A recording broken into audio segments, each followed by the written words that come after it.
আসসালামু আলাইকুম এভরিওয়ান। আজকে রান্না করব ঝটপট করে চিকেন বিরিয়ানি।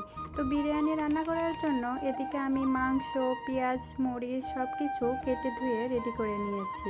তো এখানে আমি রান্নাটা তুলেও দিচ্ছি। তো ফার্স্টে আমি পেঁয়াজ আর মরিচটা ভেজে মাংসটা দিয়ে হালকা করে ভেজে নিচ্ছি। তো মাংস একটু ভাজা হয়ে গেলে এরপর মশলাগুলো দিয়ে নিচ্ছি। আর হলুদের গুঁড়া তো স্কিপ করতেই হবে, কারণ বিরিয়ানিতে তো আসলে হলুদ দেওয়া যায় না, বা হলুদ দিলে কালারটাও সেভাবে আসে না, নষ্ট হয়ে যায় একদমই।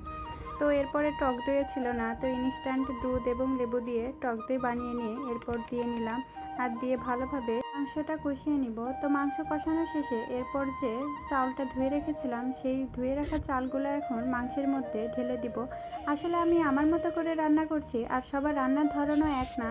আর আমি কাউকে রান্নার রেসিপিও শেখাচ্ছি না, আসলে আমি যেভাবে রান্না করছি সেটাই ভিডিওর মাধ্যমে তুলে ধরার চেষ্টা করেছি। তো যাই হোক, ভালোভাবে চালটা ভেজে নিয়ে এরপর পরিমাণ মতো পানি দিয়ে বিরিয়ানি মশলাটা দিয়ে নিলাম। আর এই পর্যায়ে এসে চুলার হিটটা একটু কমিয়ে দিয়েছিলাম, কারণ নিচে লেগে যাবে এর জন্য। তো এই পর্যায়ে এসে ভালোভাবে পানিগুলো টেনে নেওয়ার পর এরপর দমে বসিয়ে রাখছিলাম, আর কয়েক মিনিট ওয়েট করছিলাম।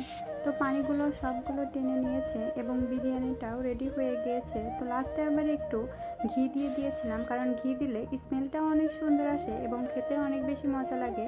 তো ফাইনালি আমার বিরিয়ানি রান্নাটা কমপ্লিট হয়ে গিয়েছে, আর আমরা সবাই মিলে একসঙ্গে খেতেও বসেছিলাম। আর বিরিয়ানির সঙ্গে কিন্তু কাঁচা মরিচ, লেবু এবং পেঁয়াজ থাকলে খেতে অনেক বেশি মজা লাগে। তো কে কে আমার হাতে বিরিয়ানি রান্না খেতে চাও সবাই কিন্তু কমেন্ট করে জানাবে। তো এভরিওয়ান, আজকের ভিডিওটা ছিল এ পর্যন্তই। আল্লাহ হাফেজ।